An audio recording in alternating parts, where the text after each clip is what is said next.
Bismillahirrahmanirrahim. Ya Rasulullah, salamun alaik, ya Rafi'a syahni wa daraji, atfatay ya jiratal alamin, ya uhailal judi wal karami. Assalamualaikum warahmatullahi wabarakatuh. Alhamdulillahilladzi ja'ala ad-da'wata mirathan li khiyaril abrar. Wassalatu wassalamu ala sayyidina Muhammadin an-nabiyyil mukhtar wa ala alihi wa sahbihi alladhi kanu du'atan bil hikmati wal waqar. Dewan juri yang dimuliakan oleh Allah Subhanahu wa taala, hafizahumullah wa matta'ana Allah bituli umrikum. Yang pertama dan paling terutama sekali, marilah kita ucapkan puji dan syukur atas kehadirat Allah Subhanahu wa taala. Karena segala sesuatu apapun yang kita laksanakan di atas dunia, lain dan tak bukan adalah kudrat iradatnya Allah Subhanahu wa taala. Dalilnya apa? La tataharraku dzarratu illa biidznillah. Takkan bergerak satu biji bayam pun kecuali digerakkan oleh Allah Subhanahu wa taala. Maka kita orang yang beriman, kita orang yang yakin, maka wajib bagi kita mensyukuri nikmat yang diberikan Allah Subhanahu wa taala. Kemudian salawat dan salam kepada baginda Rasulullah sallallahu alaihi wasallam dengan ucapan Allahumma salli ala sayyidina Muhammad wa ala ali sayyidina Muhammad. Fa akhbiru alayya shalah, perbanyaklah bersalawat kepadaku. Fa inna salatakum ma'rudatun alayya, karena sesungguhnya salawat kalian diperlihatkan kepadaku, kata baginda Rasulullah SAW. Lalu sahabat yang mendengar ini heran. Kaifa salatuna ma'rudatun alaika faqad alimta? Bagaimana salawat kami ini bisa sampai kepadamu sementara engkau telah meninggal dunia ya Rasulullah? Lalu Rasulullah SAW menjawab, Inna Allaha harrama al-arda an ta'kula ajsad al-anbiya. Allah mengharamkan tanah memakan jasad para nabi. Maka inilah dalil bahwasanya salawat yang disampaikan oleh seorang hamba maka disampaikan kepada baginda yang tercinta Maulana Muhammad sallallahu alaihi wasallam. Yang sama-sama kita hormati kepada kaum muslimin, kaum muslimat yang dirahmati oleh Allah Subhanahu wa taala. Judul pidato saya pada malam hari ini adalah menggapai yang namanya takwa. Allah Subhanahu wa taala berfirman di dalam Al-Qur'an, A'udzu billahi minasy syaithanir rajim. Ya ayyuhalladzina amanu kutiba 'alaikumus shiyam kama kutiba 'alal ladzina min qablikum la'allakum tattaqun. Di ujung ayat ini Allah menginformasikan kepada kita suatu kalimat yang begitu istimewa, yakninya la'allakum tattaqun, agar kalian menjadi orang yang bertakwa, kata Allah Subhanahu wa taala.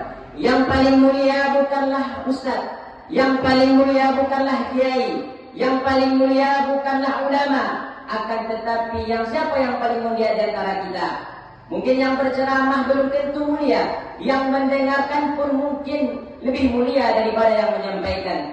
Inna akramakum indallahi atqakum. Yang paling mulia di antara kita adalah orang yang paling takut kepada Allah Subhanahu wa taala. Maka dalam momentum yang begitu luar biasa ini, Allah berikan kepada kita kesehatan, Allah berikan kepada kita kesempatan, maka janganlah kita sia-siakan kesempatan ini. Mari kita introspeksi diri kita tingkatkan ketakwaan kita, karena nantinya yang menemani kita lain dan tak bukan adalah takwa kepada Allah Subhanahu wa taala. Kaum muslimin dan muslimat yang dirahmati oleh Allah Subhanahu wa taala, wa tazawwadu, berbekallah kata Allah, carilah bekalmu banyak-banyak, carilah bekalmu selama di dunia.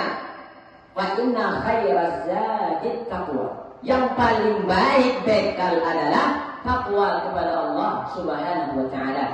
Mobil yang kita cari kita tinggalkan, rumah yang kita bangun kita tinggalkan, keluarga kita tinggalkan semuanya. Yang nanti menemani kita di alam kubur adalah amal, yakninya takwa kepada Allah Subhanahu wa taala. Lalu timbul pertanyaan dari sebahagian orang-orang Islam, bagaimana cara kami untuk bertakwa? Apakah dengan bertakwa, apakah dengan hanya berpuasa lantas kami jadi orang takwa? Karena banyak orang yang berpuasa, orang yang sholat, orang yang haji, namun tidak mencerminkan konsekuensi dari ketakwaan. Lalu apa jawabannya? Jangan kemana-mana, kita tunjukin surah yang satu ini. Itu kalau kita ceramah di RCTI. Bapak Ibu yang dirahmati oleh Allah Subhanahu wa taala, jawabannya adalah karena ibadah puasa, ibadah salat tidak secara otomatis mengubah manusia menjadi orang yang bertakwa. Kalau hanya pelepas hutang saja, kalau hanya pelepas kewajiban saja, tidak dilandasi dengan takut kepada Allah, tidak dilandasi dengan takwa kepada Allah, maka disitulah amal ibadah sirna sia-sia, tidak ada berefek kepada kehidupan. Maka landasan yang paling mendasar dalam ibadah adalah takwa kepada Allah Subhanahu wa taala. Takwa pun bisa menjaga kita, takwa bisa memelihara kita. Dan makanya Syekh Mustafa Asy-Syibai mensarankan kepada kita bersama apa yang dikatakan oleh Syekh Mustafa Asy-Syibai. Kalau kau mau bermaksiat, tahan, ingat Tuhan.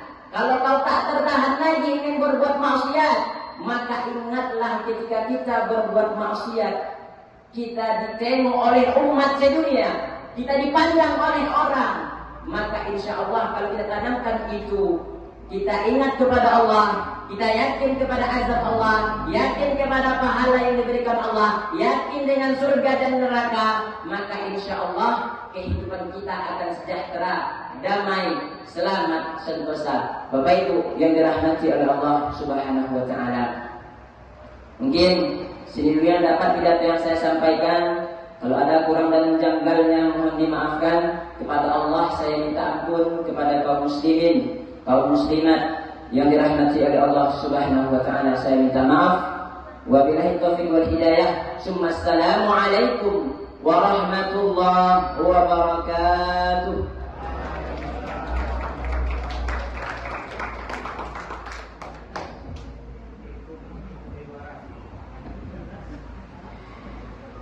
Dengan berakhirnya penampilan nomor lot 10 tadi, maka berakhir pula acara lomba kita pada malam hari ini. Saya sebagai pembawa acara mengucapkan Assalamualaikum warahmatullahi wabarakatuh.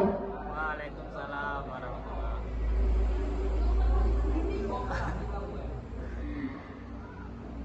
Untuk pelaksanaan lomba besok malam, yaitu lomba tahfiz anak-anak, baik dari perempuan maupun yang laki-laki, kepada seluruh peserta agar bisa datang jam 9.15, seharusnya sudah berada di lokasi